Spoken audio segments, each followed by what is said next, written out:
कहीं समझाया जो चरवाल है इधर लोग है उन्हें आख्या भाई मैं हूँ जान लग्या हूँ तुसे कहते भाई बोलो कि इच्छा थोड़ी को गल करो। आखन लगे महाराज कोई सानू सानू भी आशीर्वाद दे जाओ कि साढ़े अगे कल्याण होवे। उन्हें आख्या भाई जो भी तुसे दिल च सुखना करनी हो मन च थोड़ी हो दुख तकलीफ खास करके पशुओं के बारे पशु बीमार होया नहीं तो कर बैठे तुसे बाबा को नाम ले लो तो बाबा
नमस्कार तुस दिक्खा दे हो सांबा न्यूज़। मैं तुहाडे कन्नै अनिल कुमार। सांबा न्यूज़ की टीम अज पुज्जी दी है जिला सांबा के मनाणु ग्रां दे विच जिथे बाबा अब्दुनाथ जी का एक बड़ा गै प्रसिद्ध और प्राचीन देवस्थान है।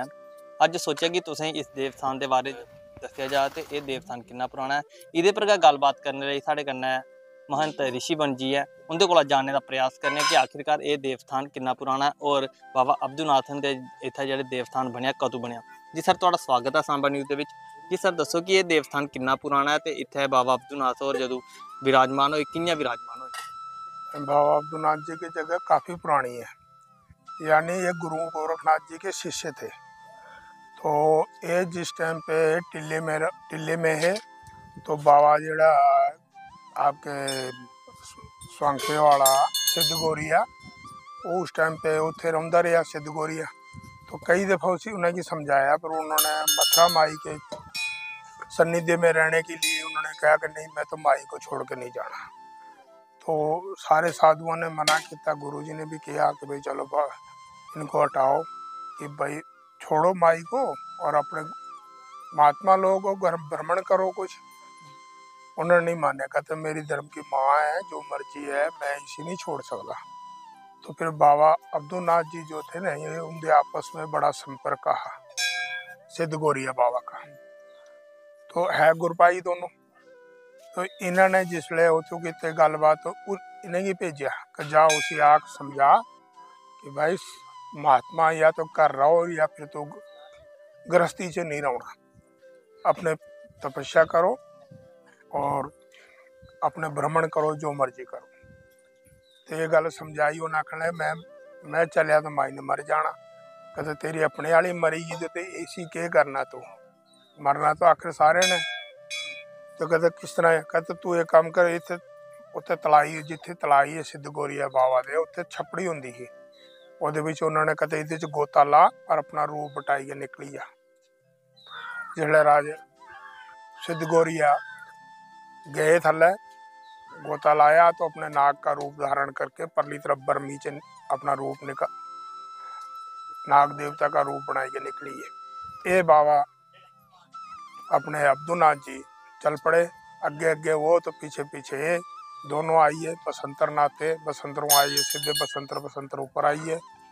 इधर थल्ले पलथा जगह है उत्थे थोड़ी देर बैठे वो विश्राम किया फिर ऊपर आइए।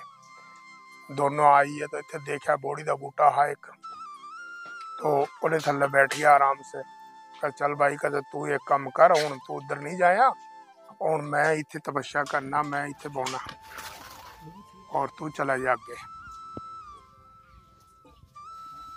तो वो चली अगे जांडा जगह है जांडे चलीए तो बाबा अब्दुनाथ जी इतने बैठे रहे।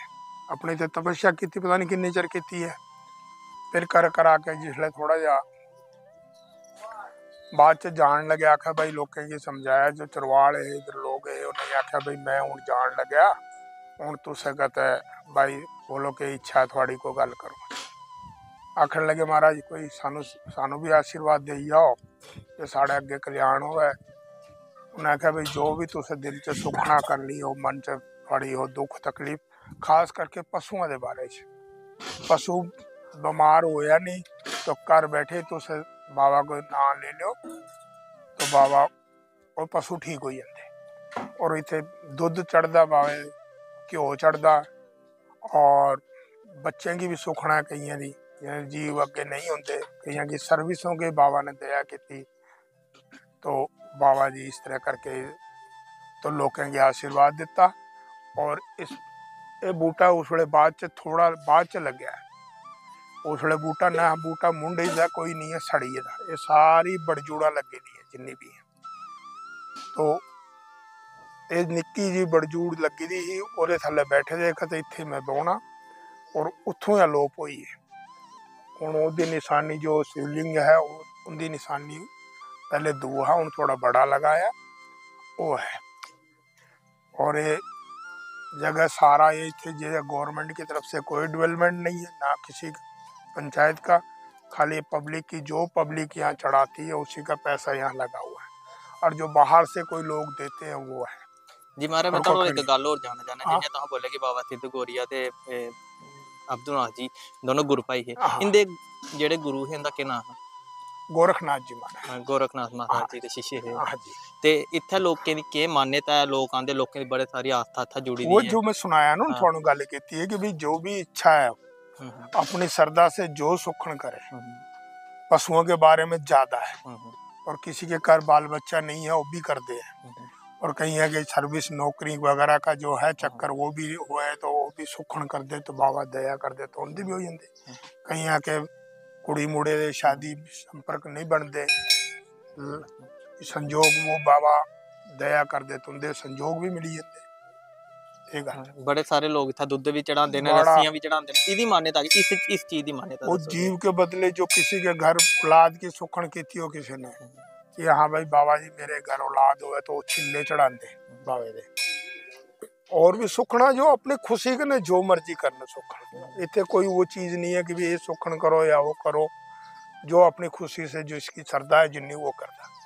ते जगह भी बड़ी पुरानी जगह है कुदर कुदर दे लोग आंदे ने कुदर दे लोग सारे आंदे पंजाब तक का लोग आंदे रजौरी तक का लोग आंदे है बसोली है उधमपुर से ऊपर उधर भी लोग आंदे है जिसी बाबा का फरियाद सुखना की हो किसी की जो पूरी होती वो आना ही आना बेचारे ने वो चक्कर इतने कोई भी है बहुत लोग आंदे पीछे गुजर आया एक और रजौरी से आया उन्हें शामी 4 बजे आया 4 बजे सवेरे 4 बजे का चले हुआ शामी 4 बजे इधर पहुंचे पूरे कैन भरे दुद्ध दे 40 मंजा खराब ही मुखर आया था हाँ पैर च चल नहीं सकती ही किसी ने आख्या सुखन करो तो मैं ठीक हो ही तो वो आया दूध लेके आमदा हमेशा आमदा इतने कोई वो चीज नहीं है कि इतने कोई नहीं बनता सब मनते। ते लोग रोज आते हैं या कोई बार नहीं ऐतवार हर ऐतवार इसे बाबे का शुरू से ही चले आ रहे मंगलवार आई जाता कोई अपनी मर्जी का ना आई जाता ते के मैसेज देना चाहोगे लोकें हुन कुछ केड़ी जगह पर देव स्थान है लोकें दसो कि पूरा प्रॉपर तरीके से जोड़या मनाणु ग्रां है और वो बाई रोड है अभी रोड कंप्लीट नहीं है आधा है और जे पैदल आने वाले हो पलथा से आउंगे वो नजदीक पड़ता है और रोड बड़ा दूर पड़ता है और गड्डी वाहन जिदे को साधन हो वो आ ही सकता ना पैदल वाले की बड़ा बेचारे दूर पहुंचता। अज असा तुसें सांबा न्यूज़ के माध्यम करना है कि बाबा अब्दुल नाथ जी की कहानी दसने का प्रयास किया कि आखिरकार बाबा अब्दुल नाथ जी की कोदे शिष्य है कोदे गुरु भाई है ये अज अस तुसें सारे दसने की कोशिश की तुम दिखी सकते हो कि पिछा देवस्थान है ये इत्थे बैठिया गया बाबा अब्दुल नाथ जी ने तपस्या की और इत्थे लोगों की आस्था जुड़ी दी है कि जिल्ला भी कोई कोई मवेशी पशु या कोई भी बीमार होंदा घर कोई भी सदस्य बीमार होंदा तो लोग इत्थे आंदे न ते जानी कि इत्थे सुखन करते हैं घर गै सुखन करते हैं जिल्ला उनकी सुखन पूरी हो जाती तो लोग इधर आंदे न अपनी सुक्खन चढ़ाने वास्ते। मैं इयै आखना चाहना कि तुस भी लोग इत्थै आओ अपने परिवार समेत, तुसें भी पता चला कि आखिरकार बाबे अब्दुनाथ हुंदा जेह्ड़ा देवस्थान है एह् कुत्थै है और किन्ना प्राचीन देवस्थान है। मी ते मेरे सहयोगी दिओ इजाजत, नमस्कार।